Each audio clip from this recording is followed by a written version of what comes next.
Programang ito ay rated SPG. Striktong patnubay at gabay ng magulang ang kailangan. Maaaring may masiselang tema, lengguwahe, karahasan, sexual, horror o droga na hindi angkop sa mga bata. Mga kapamilya, narito ang mga dapat nating abangan sa FPJ's Batang Quiapo. Buong akala nga ng mga kaibigan ni Tanggol na iniwan na siya nito, ngunit bigla nga siyang bumalik upang iligtas ang kanyang mga kaibigan. Kaya naman walang nagawa si Divina kundi sundan si Tanggol dahil malaking kawalan sa kanya kung pati si Tanggol ay mahuhuli. Mas lalo namang humanga si Madonna kay Tanggol dahil sa ginawa nito para iligtas ang mga kaibigan nito. Sinabi naman ni Tanggol na madami na silang pinagdaan ng mga kaibigan kaya handa siyang ibuwis ang kanyang buhay at gayon din naman ang kanyang mga kaibigan para sa kanya.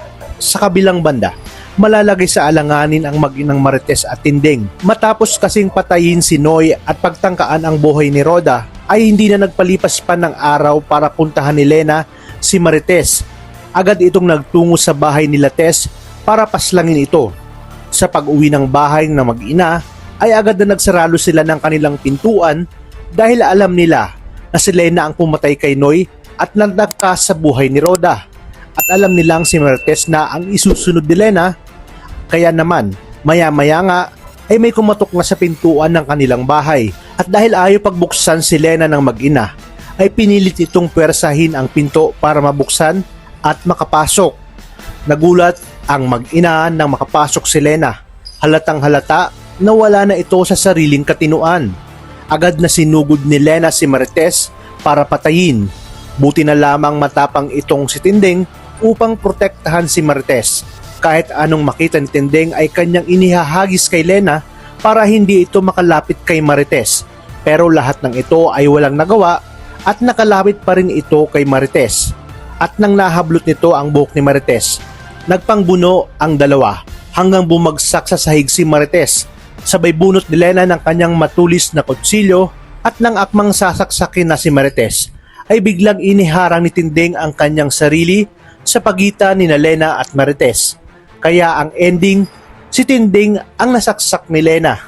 At matapos bumagsak ni Tinding, ay binilikan niya si Marites para patayin. At saka dito dumating si Rigor at Mando. At nang makita ni Rigor na aktong sasaksakin ni Lena si Marites, ay pinaputukan na ng baril ni Rigor ang kanyang kabit na si Lena dahil wala na ito sa katinuan. Tuluyan nang natapos ang buhay ni Lena dito. Labis naman ang pagsisisi ni Rigor sa mga nangyari. Ang dating magandang samahan nila ni Lena ay nauwi sa isang madugong krimen. Sa inyong palagay, ano kayang magagawa ni Tanggol sa oras na malaman niya ang ginawang krimeng ito ni Lena? Dito na ba niya kamumuhian ang kanyang ama-amahan na si Rigor dahil ito nga ang punot dulo kaya nangyari ang lahat ng ito?